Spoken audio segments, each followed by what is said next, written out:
beautiful name it is. What a beautiful name it is. The name of Jesus Christ, my King. What a beautiful name it is. Nothing compares to this.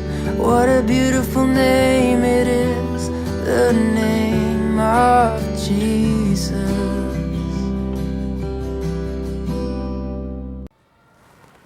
Shalom jemaat yang dikasihi oleh Tuhan Yesus Kristus, kita bersyukur pagi hari ini sekali lagi Tuhan memberikan kesempatan bagi kita untuk mendengar firman Tuhan, belajar dari Alkitab. Sebelum membaca Alkitab dan merenungkannya, mari kita bersama-sama berdoa di hadapan Tuhan. Kita berdoa.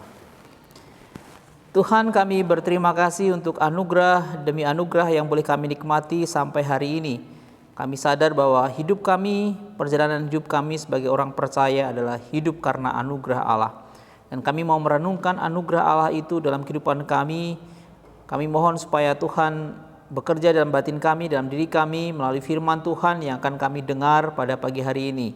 Dan Tuhan kiranya memampukan kami juga sesudah kami mengerti firman-Mu, kami boleh dimampukan untuk melakukan firman Tuhan itu secara nyata dalam kehidupan kami tiap-tiap hari. Sebab itu berfirmanlah kepada kami, ya Tuhan, kami anak-anak-Mu siap mendengarkannya.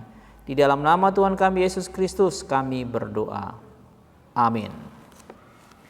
Bagian Alkitab yang akan kita baca pada pagi hari ini terambil dari 2 Korintus pasalnya yang ke-8, ayat 1 sampai ayatnya yang ke-5, dan juga dari 2 Korintus pasal 9 ayat 5 sampai ayatnya yang ke-8. 2 Korintus pasal 8 ayat 1 sampai ayatnya yang ke-5.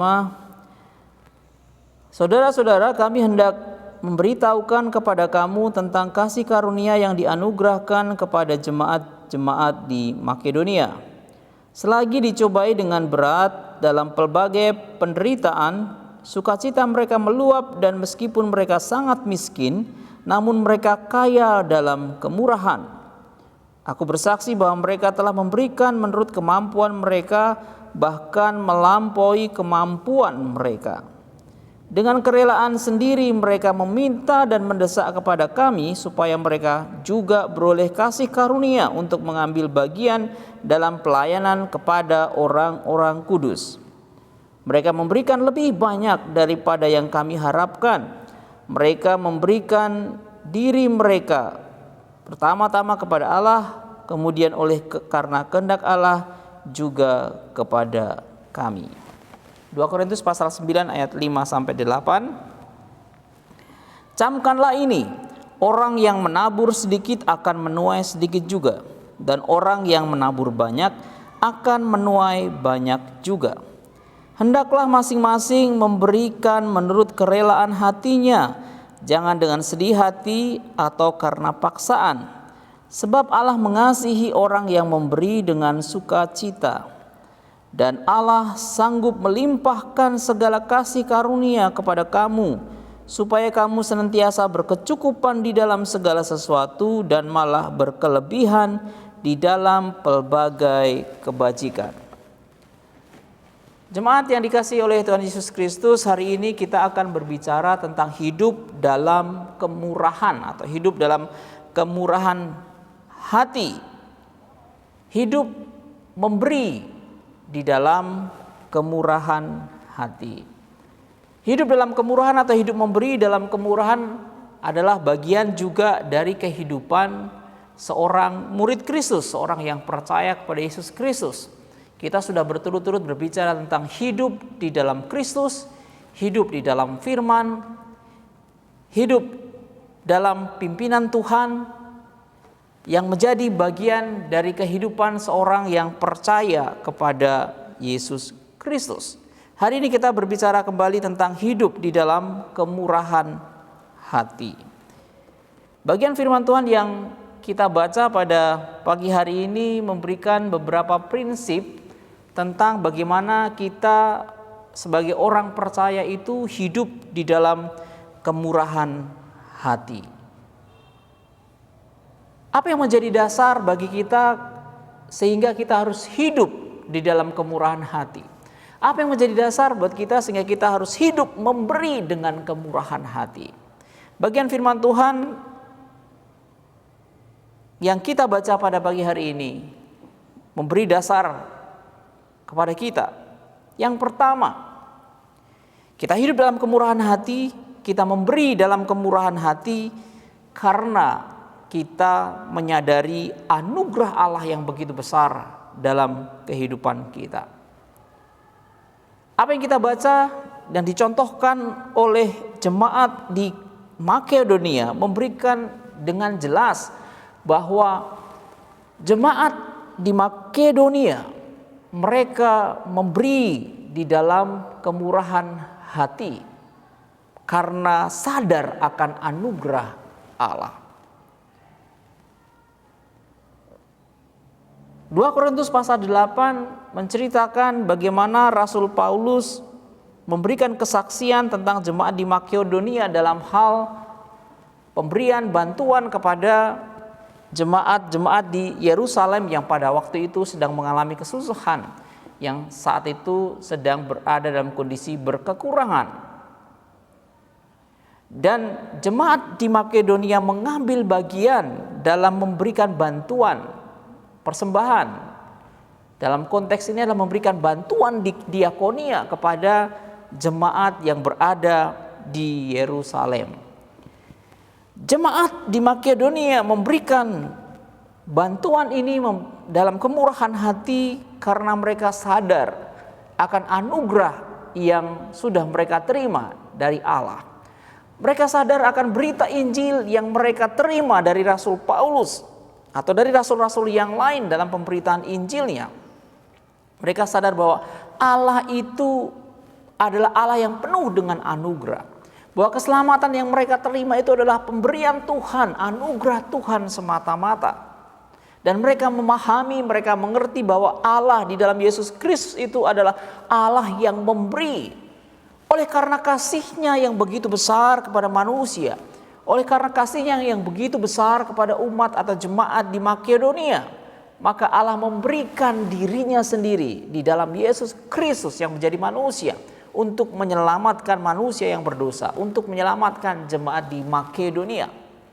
Inilah yang menjadi dasar kenapa jemaat di Makedonia hidup di dalam kemurahan hati, mau memberi di dalam kemurahan hati. Karena mereka sadar anugerah Allah dan mereka menyadari, memahami bahwa Allah itu adalah Allah yang memberikan diri-Nya sendiri. Allah yang memberikan putra tunggalnya karena kasih-Nya kepada manusia yang berdosa. Maka mereka sadar kalau Allah itu memberi, maka umatnya juga harus hidup di dalam pemberian-pemberian karena kasih, karena kemurahan hati kepada orang lain. Ini yang pertama yang kita lihat dari bagian firman Tuhan. Mengapa kita harus hidup di dalam kemurahan hati? Mengapa kita harus memberi dalam kemurahan hati? Karena kita telah mengalami anugerah dari Allah. Karena Allah adalah Allah yang memberi di dalam kasih-Nya. Yang kedua, kita belajar dari bagian firman Tuhan prinsip bahwa ketika kita memberikan dalam kemurahan hati itu, maka kita memandang itu sebagai sebuah hak istimewa untuk mengambil bagian dalam pemberian kepada orang-orang yang membutuhkan. Bukan saja dalam hal persembahan dalam ibadah, tetapi pemberian kepada orang-orang yang membutuhkan sebagai hak istimewa. Bagian firman Tuhan yang kita baca tadi menceritakan bagaimana justru jemaat di Makedonia mereka meminta kepada Rasul Paulus untuk turut mengambil bagian dalam mendukung pelayanan kepada orang-orang kudus, orang-orang yang berada di Yerusalem yang pada waktu itu membutuhkan bantuan. Dalam ayat yang keempat, dengan kerelaan sendiri mereka meminta dan mendesak kepada kami supaya mereka beroleh kasih karunia untuk mengambil bagian dalam pelayanan kepada orang-orang kudus. Jemaat di Makedonia melihat bahwa pemberian itu terlibat dalam memberikan bantuan dukungan kepada jemaat di Yerusalem itu adalah sebuah hak istimewa. Kalau mereka bisa membantu jemaat di Yerusalem, itu adalah kesempatan bagi mereka untuk bisa memberikan bantuan sebagai hak istimewa mereka. Jemaat yang dikasihi oleh Tuhan Yesus Kristus, kalau kita mencoba membagi sebuah tabel atau membuat sebuah tabel tentang bagaimana kesempatan dan juga kemudian keinginan untuk memberi, maka ada 4 kemungkinan yang bisa kita lihat. Yang pertama adalah orang yang memiliki kesempatan tetapi mereka tidak mau memberi. Mereka memiliki kesempatan untuk memberikan. Mereka punya sesuatu untuk diberikan, mempunyai harta keuangan untuk diberikan, tapi mereka tidak mau memberikan. Sebaliknya ada kondisi yang kedua adalah orang yang tidak punya kesempatan, mereka tidak memiliki sesuatu untuk diberikan atau tidak cukup memiliki sesuatu untuk diberikan, tapi mereka punya kemauan untuk memberikan. Dalam hal ini, inilah jemaat di Makedonia. Mereka tidak punya kesempatan sebetulnya atau tidak cukup untuk bisa memberikan bantuan, tetapi justru mereka punya kemauan karena mereka memandang itu sebagai hak istimewa untuk terlibat dalam memberikan bantuan dukungan kepada jemaat di Yerusalem. Tidak punya kesempatan tapi mereka punya kemampuan. Ada kelompok yang ketiga, mereka tidak punya kesempatan dan mereka juga tidak bisa atau tidak memiliki kemauan juga untuk memberikan karena memang tidak memiliki apa-apa untuk diberikan. Ada juga kelompok yang lain adalah orang yang punya kesempatan untuk memberikan dan mereka juga mau untuk memberikan atau terlibat dalam pemberian kepada orang lain. Jemaat di Makedonia, sekalipun mereka sedikit kesempatan atau bisa dikatakan tidak punya kesempatan, karena dikatakan mereka dalam miskin, mereka dalam keadaan miskin, mereka dalam keadaan dalam pergumulan karena berbagai-bagai pencobaan, tapi justru mereka punya kemauan untuk memberikan bantuan, memberikan dukungan kepada jemaat di Yerusalem. Mereka tidak menunggu mereka memiliki sesuatu. Mereka tidak menunggu mereka memiliki harta yang cukup banyak, kemampuan untuk memberikan, baru mereka mau untuk memberikan. Tapi mereka sekalipun tidak memiliki apa-apa, tidak memiliki cukup banyak untuk diberikan, tapi mereka mau untuk memberikan karena mereka memandang itu adalah sebuah kasih karunia dari Tuhan. Kalau mereka bisa membantu orang lain, kalau mereka bisa terlibat dalam pelayanan diakonia. Hal ini mengingatkan kita jemaat yang dikasihi oleh Tuhan Yesus Kristus bahwa memberi dalam kemurahan hati itu tidak menunggu kita sampai kita memiliki banyak harta atau cukup banyak harta untuk kita memberikan. Tetapi pertanyaannya adalah, adakah kemauan di dalam diri kita untuk memberi seberapapun yang kita berikan? Seperti jemaat di Makedonia, mereka punya kemauan untuk memberikan bantuan kepada orang lain karena itu adalah hak istimewa bagi mereka. Yang ketiga, jemaat yang dikasihi oleh Tuhan Yesus Kristus, hari ini kita belajar melalui bagian firman Tuhan ini, baik di jemaat di Makedonia maupun jemaat di Korintus, bahwa ketika kita hidup dalam kemurahan hati, ketika kita memberi dalam kemurahan hati, maka kita harus memberikan dengan sukarela, kita memberikan dengan ikhlas, kita memberikan dengan sukacita, kita memberikan dengan penuh kebahagiaan, kita memberikan dengan hati yang benar, dengan motivasi yang benar. Jemaat di Makedonia dikatakan dalam bagian firman Tuhan ini, mereka dengan sukacita memberikan bantuan itu. Mereka dalam kerelaan memberikan bantuan kepada jemaat di Yerusalem. Demikian juga ketika Rasul Paulus berbicara kepada jemaat di Korintus, menyampaikan kepada jemaat di Korintus, dia berkata bahwa masing-masing hendaklah memberikan menurut kerelaan hatinya, jangan dengan sedih hati atau karena paksaan, sebab Allah mengasihi orang yang memberi dengan sukacita. Sebetulnya mengingatkan jemaat di Korintus supaya mereka siap sedia untuk memberikan bantuan, dukungan kepada jemaat di Yerusalem kalau ada orang yang diutus oleh Rasul Paulus datang untuk mengambil bantuan itu dan kemudian akan diserahkan kepada jemaat di Yerusalem. Karena Rasul Paulus sudah membanggakan jemaat di Korintus itu kepada jemaat di Akhaya di Makedonia, bahwa jemaat di Korintus sudah siap untuk memberikan bantuan. Paulus mengingatkan supaya jemaat di Korintus betul-betul siap sedia mengumpulkan bantuan itu, supaya dia tidak menjadi malu karena dia sudah membanggakan jemaat Korintus kepada jemaat di Makedonia. Jemaat yang dikasihi oleh Tuhan Yesus Kristus, memberi dalam kemurahan hati itu adalah memberi tanpa memperhitungkan saya akan untung atau saya akan rugi kalau saya memberikan bantuan atau saya memberikan persembahan.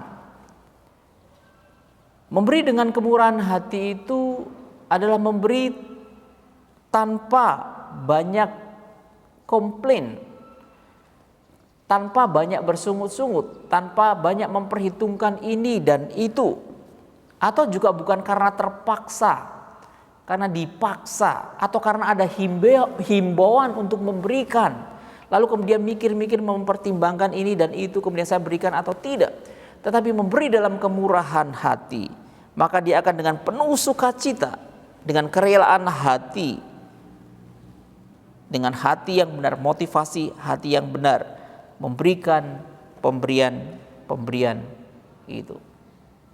Tentu ini juga didasarkan karena kita sudah menerima anugerah Tuhan, pemberian-pemberian Tuhan yang luar biasa di dalam kehidupan kita. Memberi di dalam kemurahan hati, memberi di dalam motivasi hati yang benar. Mari kita belajar untuk memberikan persembahan kita, untuk memberikan persepuluhan kita, untuk memberikan dukungan bantuan diakonia kepada siapapun dengan ikhlas, dengan rela hati, tanpa memperhitungkan banyak hal, untung dan rugi, atau karena sudah terlalu banyak bantuan-bantuan yang diminta kepada kita. Tapi mari kita belajar memberi dalam kemurahan hati. Dan prinsip yang menarik dari bagian firman Tuhan ini ada pernyataan, hendaklah masing-masing memberi menurut kerelaan hatinya, masing-masing. Artinya sebetulnya dalam hal hidup dalam kemurahan hati, hidup dalam memberi dengan kemurahan hati itu adalah hal yang harus dikerjakan, dilakukan oleh setiap orang Kristen. Setiap orang percaya harus menjadi seorang pemberi. Karena Allah yang kita miliki, Allah yang kita percaya adalah Allah yang memberi. Maka setiap orang percaya harus hidup dalam pemberian kepada orang lain. Sebagai ungkapan syukur akan anugerah Tuhan. Sebagai hak istimewa yang Tuhan berikan kepada kita. Jemaat yang dikasihi oleh Tuhan Yesus Kristus, hari ini kita diingatkan supaya kita hidup sebagai orang-orang yang memberi persembahan, ungkapan syukur kita kepada Tuhan. Memberi kepada orang-orang yang ada di sekeliling kita, yang membutuhkan bantuan kita. Meskipun kita mungkin dalam kondisi yang kurang berkecukupan. Tetapi hari ini Tuhan mengingatkan kita untuk hidup di dalam kemurahan hati. Yang berikutnya, Bapak Ibu Saudara-saudara jemaat yang dikasihi oleh Tuhan Yesus Kristus, orang-orang yang memberi dengan sukacita, orang-orang yang hidup dalam kemurahan hati, orang-orang yang hidup memberi di dalam kemurahan hati. Maka firman Tuhan pada pagi hari ini mengingatkan kita, memberi itu adalah berkat. Memberi itu adalah berkat. bukan sesuatu yang kita lakukan untuk menerima berkat, tetapi memberi sendiri itu adalah sebuah berkat. Ayat ke-6 berbicara tentang camkanlah ini, orang yang menabur sedikit akan menuai sedikit, orang yang menabur banyak akan menuai banyak juga. Dan ayat ke-8, Allah sanggup melimpahkan segala kasih karunia kepada kamu supaya kamu senantiasa berkecukupan di dalam segala sesuatu dan malah berkelebihan di dalam pelbagai kebajikan. Memberi adalah berkat. Dan di dalam pemberian juga Tuhan juga akan memberkati kita, baik secara jasmani, materi, ataupun secara rohani. Orang yang menabur banyak akan menuai banyak, orang yang menabur sedikit akan menuai sedikit juga. Paulus menggunakan perumpamaan tentang seorang yang menabur benih. Orang ketika menabur benih, maka dia akan kehilangan sesuatu. Entah benih yang disebar itu sedikit, entah benih yang disebar itu banyak, maka dia akan kehilangan benihnya itu. Akan berkurang benih yang dia miliki itu. Tetapi ketika seorang petani menabur benih, maka dia punya sebuah antisipasi tentang apa yang dia taburkan itu, dia berpengharapan akan ada hasil panenan besar yang akan dia terima ketika dia menaburkan benih itu. Orang menabur sedikit, menuai sedikit. Orang menabur banyak akan menuai banyak. Tapi secara rohani, jemaat yang dikasihi oleh Tuhan Yesus Kristus, pemberian kita bukan didasarkan pada saya memberi supaya saya diberkati. Bukan itu, tetapi memberi itu sendiri adalah berkat. Meskipun memang betul bahwa ketika kita memberi, Tuhan juga menjanjikan sesuatu, kita sendiri akan diberkati, tetapi tidak senantiasa berkat jasmani yang kita terima, berkat materi yang kita terima, tapi ada berkat-berkat rohani yang kita terima. Jemaat yang dikasihi oleh Tuhan Yesus Kristus, orang yang menabur sedikit akan menuai sedikit, orang yang menabur banyak akan menuai banyak juga. Marilah kita memberi, karena memberi adalah berkat. Marilah kita memberi, karena Tuhan sendiri juga akan memberkati kita. Kita sudah menerima berkat-berkat rohani dan akan terus menerima berkat-berkat rohani dari Tuhan. Dan Tuhan juga akan memberikan berkatnya dalam kehidupan kita. Kita akan berkecukupan dalam segala sesuatu. Bahkan kita akan berkecukupan di dalam segala kebajikan.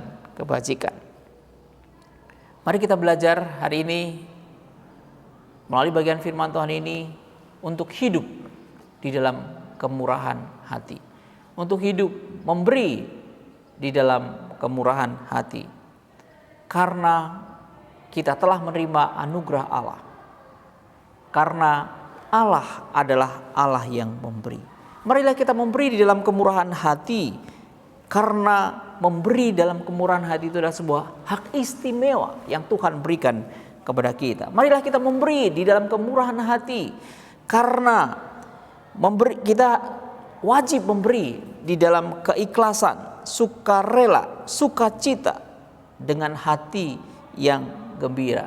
Marilah kita memberi dengan kemurahan hati atau hidup dalam kemurahan hati, karena memberi itu adalah sebuah berkat dan pasti kita juga akan diberkati oleh Tuhan ketika kita memberi di dalam kemurahan hati, karena Allah mengasihi orang yang memberi dengan sukacita. Kiranya Tuhan memberkati kita melalui bagian firman Tuhan yang kita baca, kita dengarkan pada pagi hari ini, dan kita menjadi orang-orang yang hidup dalam kemurahan hati. Kita menjadi orang-orang Kristen, orang percaya yang memberi dengan kemurahan hati. Kiranya Tuhan memberkati kita semua. Amin. Mari kita berdoa. Tuhan, terima kasih pada pagi hari ini kami sudah mendengar firman-Mu yang mengingatkan kami untuk kami hidup di dalam kemurahan hati. Tuhan, tolong kami, ingatkan kami bahwa kami adalah orang-orang yang telah menerima anugerah Allah, dan kami adalah orang-orang yang menerima pemberian-pemberian yang baik dari Allah sendiri. Maka tolong kami juga untuk belajar memberi di dalam kemurahan hati seperti Allah adalah pemberi. Tolong kami juga memberi, ketika kami memberikan dengan tulus hati, ikhlas, sukacita, sukarela tanpa paksaan. Karena kami tahu bahwa memberi itu adalah sebuah berkat dan Tuhan juga akan memberkati kami. Terima kasih Tuhan untuk firman Tuhan hari ini. Tolong kami hidup sebagai pemberi-pemberi, sebagai orang percaya yang memberikan dalam kemurahan hati. Di dalam nama Tuhan kami Yesus Kristus kami berdoa. Amin. You didn't want heaven without us. So Jesus, you brought heaven down. My sin was great, your love was greater. What could separate us now? What a wonderful name it is. What a wonderful name it is. The name of Jesus Christ, my King. What a wonderful name it is. Nothing compares to this. What a wonderful name.